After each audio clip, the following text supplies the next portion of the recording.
नमस्कार, live Y news tonight के आज के अंक में आपका स्वागत है और मैं हूं आपके साथ रिचा चन्ना। न्यूज टुनाइट में हम नजर डालते हैं दिन भर की गतिविधियों पर। तो आइए शुरू करते हैं आज दिन भर की बड़ी खबरों से। बीजेपी ने कहा 370 टूटने के बाद बदला है जम्मू कश्मीर का रुख, हर क्षेत्र में हो रहा है विकास।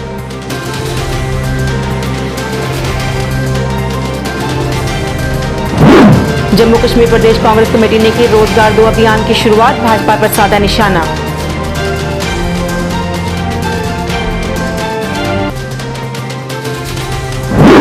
पीडीपी नेता मोहम्मद यासीन भट्ट ने महबूबा मुफ्ती को रिहा करने की मांग, विकास का भी उठाया मुद्दा।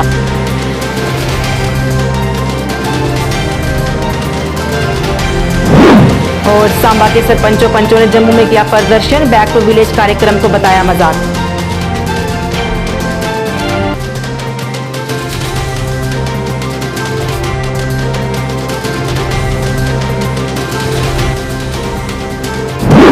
अब समाचार विस्तार से। बीजेपी ने कहा है कि 370 टूटने के बाद से जम्मू कश्मीर का रूप बदल रहा है और लगातार विकास हो रहा है। इस सिलसिले में पार्टी नेता डीके नेहरू ने कहा कि जब से 370 खत्म हुआ है, यहाँ के युवाओं को रोजगार के साधन मुहैया हो रहे हैं, पंचायती राज को मजबूत किया गया है और लोगों के काम हो रहे हैं। उन्होंने कहा कि आज जम्मू कश्मीर में हर क्षेत्र में विकास हो रहा है। उन्होंने कहा कि कोरोना के दौरान भी भारत द्वारा बेहतर कदम उठाए जा रहे हैं ताकि इस महामारी को काबू किया जा सके। इसके अलावा उन्होंने आतंकवाद और चीन के साथ चल रहे विवाद पर भी बात की। उन्होंने कहा कि आज भारत दुनिया भर में अपना लोहा मनवा रहा है। में काम होने लगा तो पहले ये चीजें नहीं थी।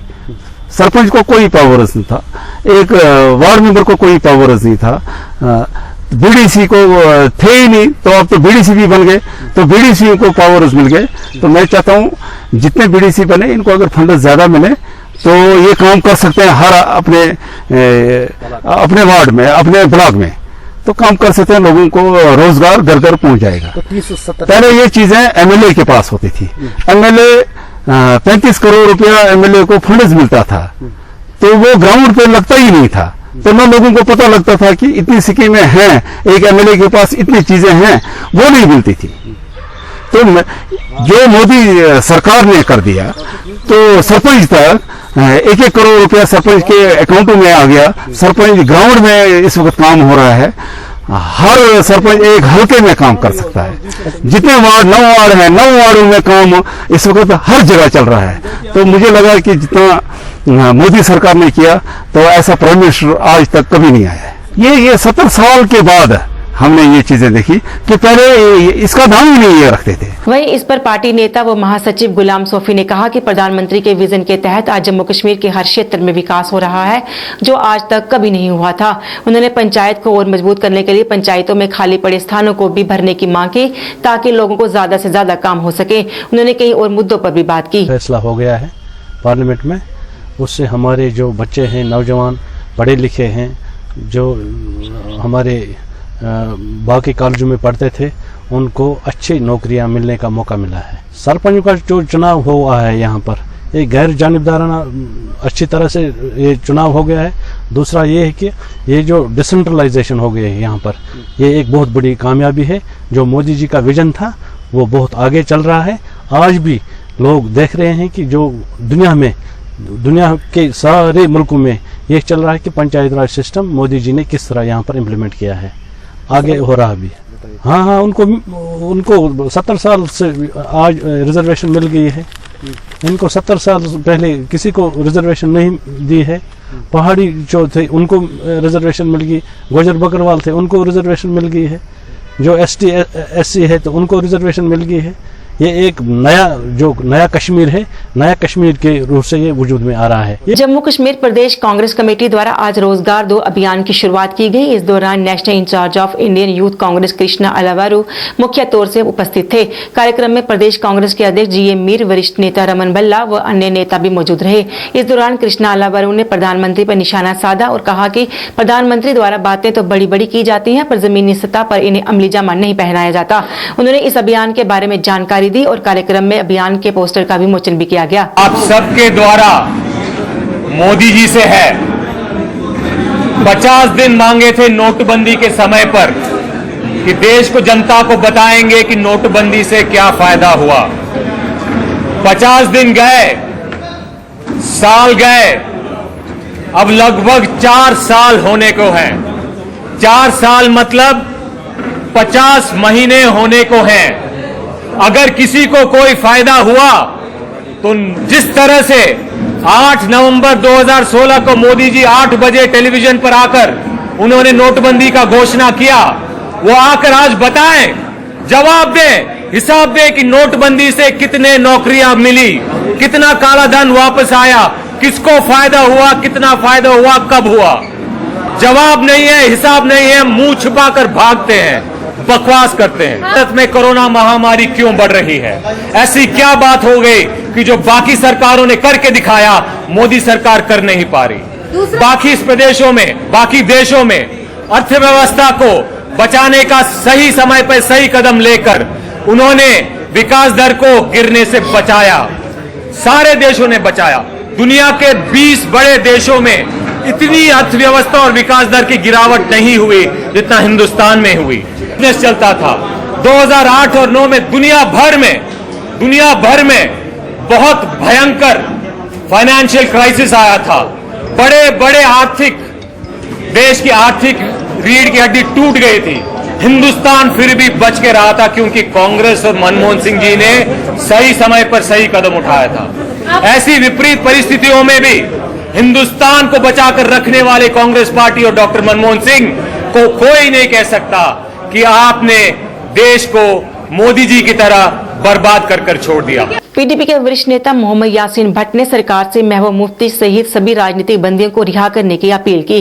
उन्होंने एक प्रेस कॉन्फ्रेंस में कहा कि कई पार्टियों के नेताओं को रिहा कर दिया गया है, लेकिन महबूबा मुफ्ती को अभी तक रिहा नहीं किया गया, जो लोकतंत्र की हत्या है। उन्होंने महबूबा मुफ्ती को जल्द से जल्द रिहा करने की अपील की। क्या किया गया है?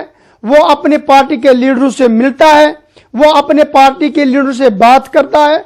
उनको बात करने के लिए भी इजाजत है, उनको अपने लीडरों से मिलने की भी इजाजत है, लेकिन बदकिस्मती की वजह से हमारे पार्टी प्रेसिडेंट मोहतरमा महबूबा मुफ्ती साहिबा को 5 अगस्त 2019 से लेकर आज तक बाकायदा तौर पर पैसे के तहत बंद रखा है और किसी भी उसके पार्टी के पॉलिटिकल लीडर को महबूबा जी से मिलने का इजाजत नहीं है।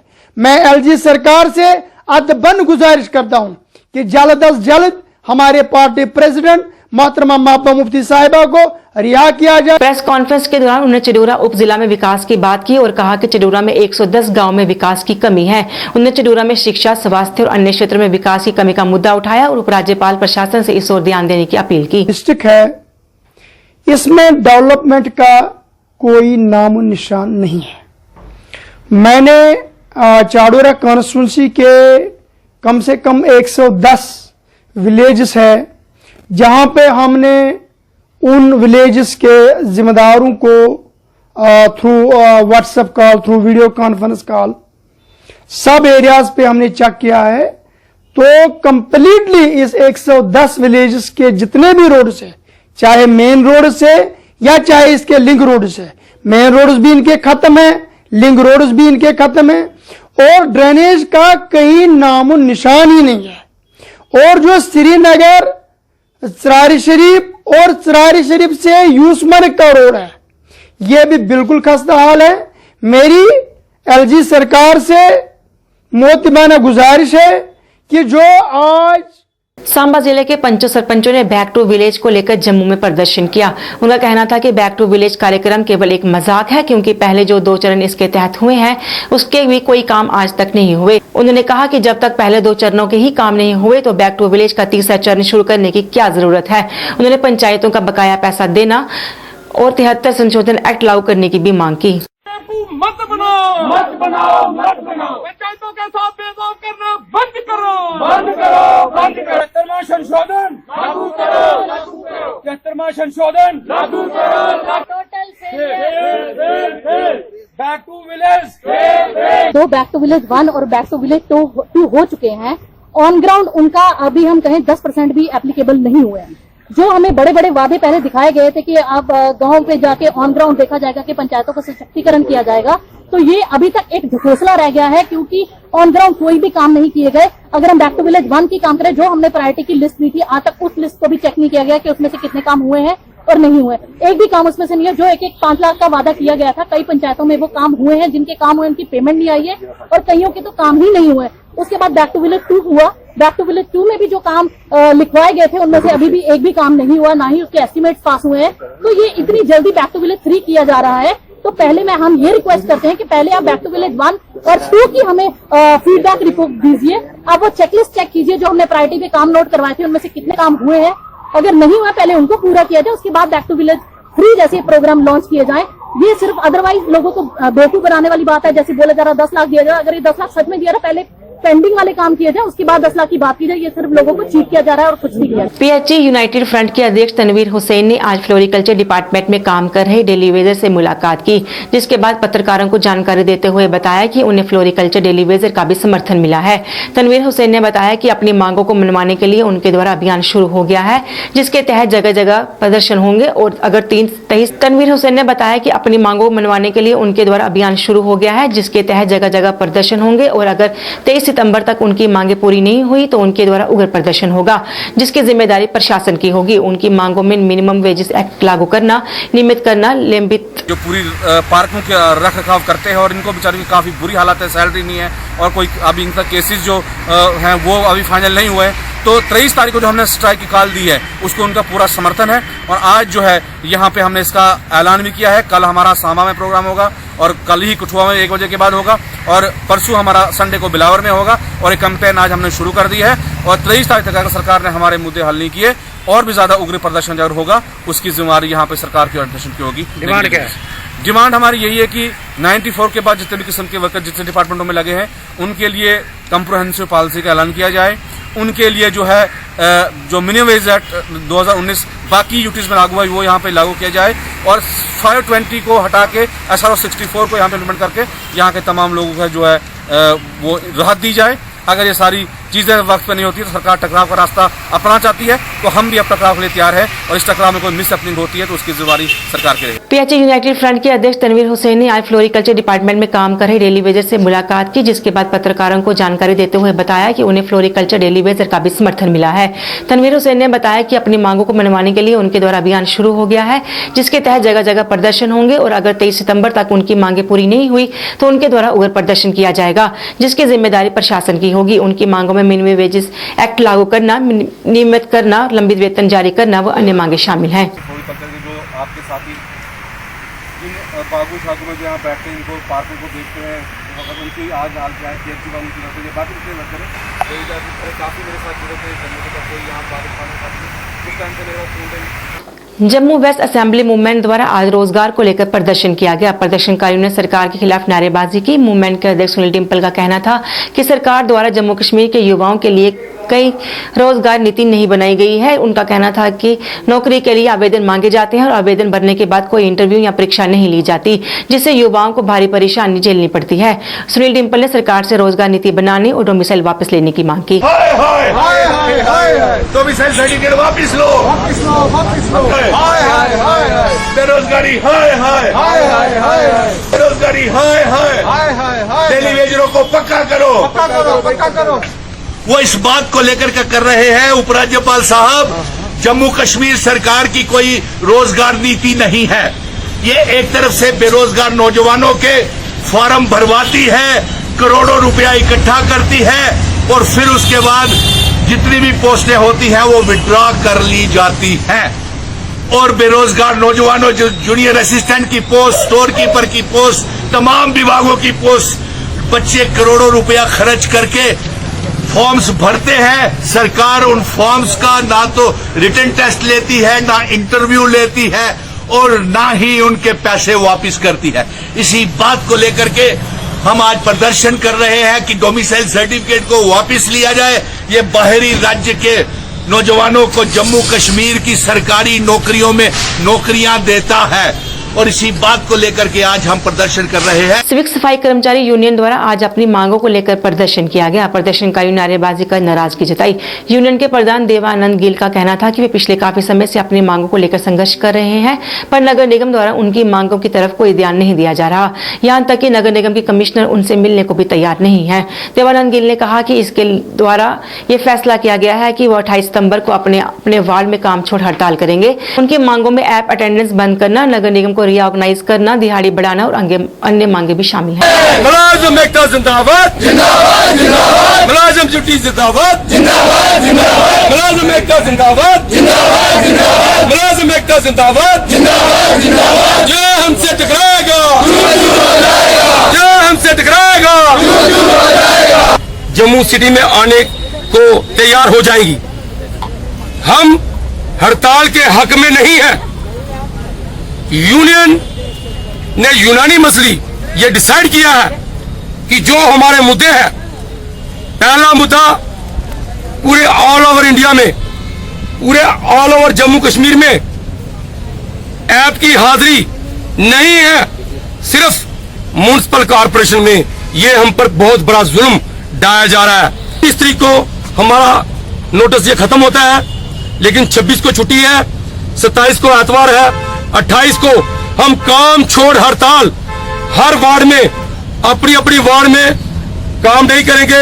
वहां पर मुलाजिम बैठेंगे लेकिन काम नहीं करेंगे।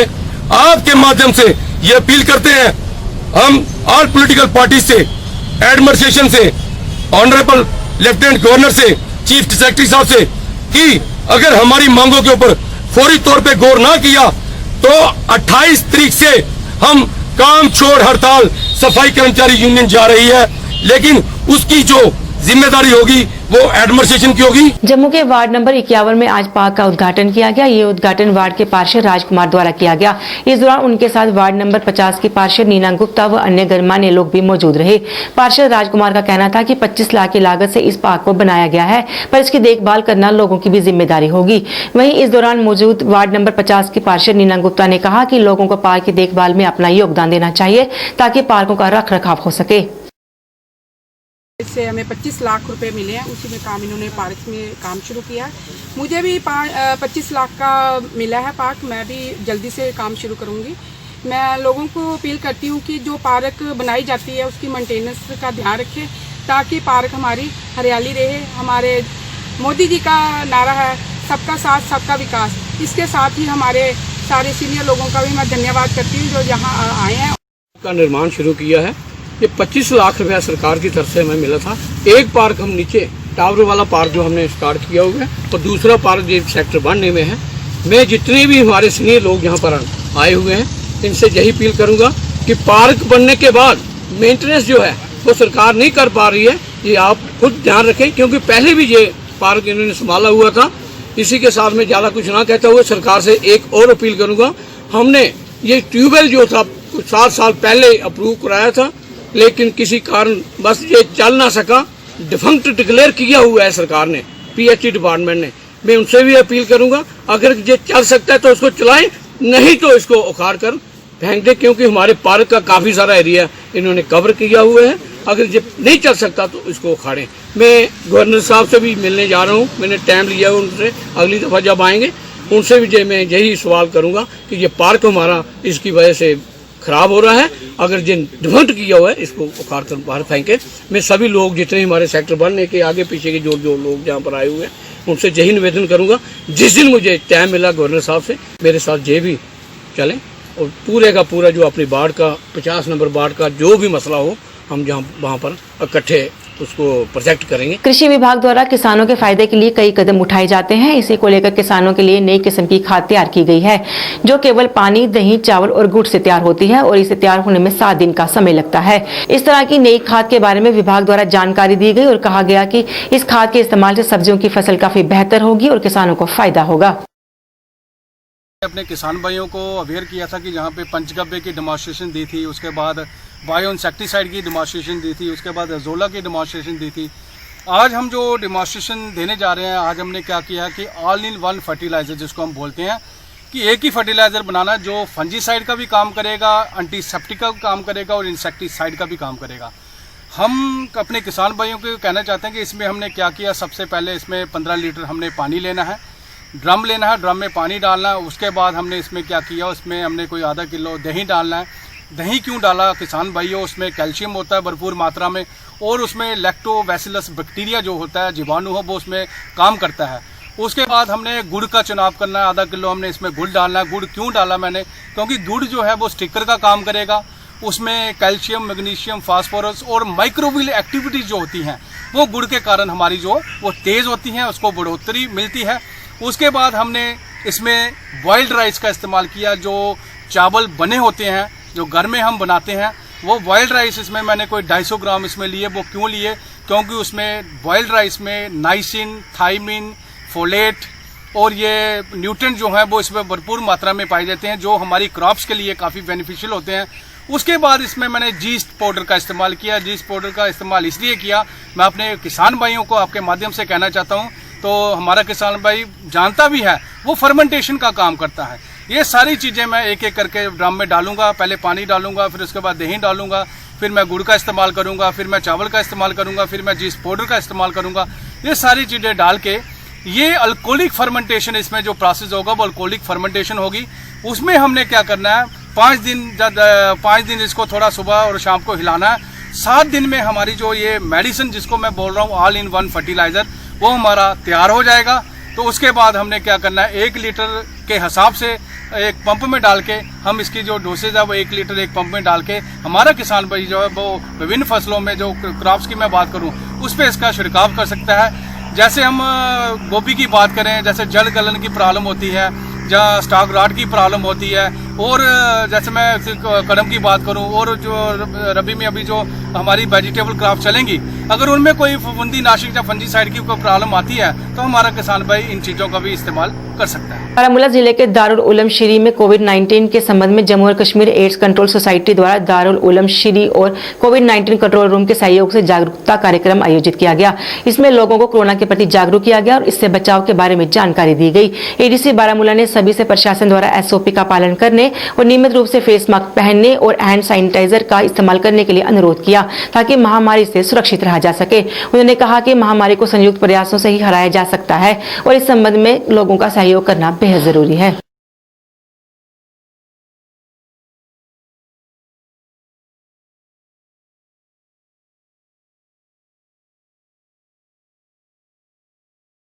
एड्स कंट्रोल सोसाइटी के इश्तराक से एक मजलिस बुलाई थी जिसके अंदर पूरे इलाके नारवा के आइमा हजरात और इसी तरीके से समाज से वाबस्ता दीगर जिम्मेदार हजरात को बुलाया था।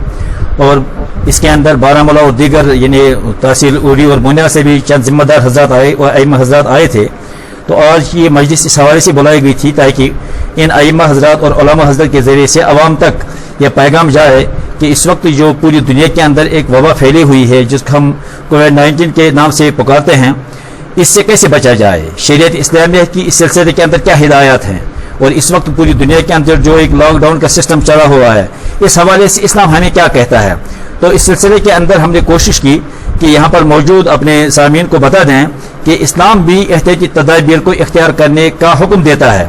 बल्कि इस हवाले से जब कुरान और हदीस के हवाले से इनको बताया गया तो अच्छी तरह इस चीज़ की वजाहत की गई कि जब जब कभी ताउन फैला तो इस्लाम ने भी कहा है कि आपस के अंदर वो दूरी बरकरार रखी जाए। हदीस के हवाले से ये चीज़ लोगों को बताई गई और अल्हम्दुलिल्लाह इस सिलसिले के अंदर लोगों ने हमें पूरा ताउन किया। अल्हम्दुलिल्लाह एक जानकारी मुहिम ये थी। तो उम्मीद है इंशाअल्लाह अगर ये पैगाम आगे जाएगा तो हम बहुत जल्द इस कोरोना वायरस को कंट्रोल करने के अंदर कामयाब हो जाएंगे। लाइव वाई न्यूज टुनाइट के आज के अंक में बस इतना ही। मुझे मेरी सारी टीम को दीजिए इजाजत और आप देखते रहिए लाइव वाई। नमस्कार।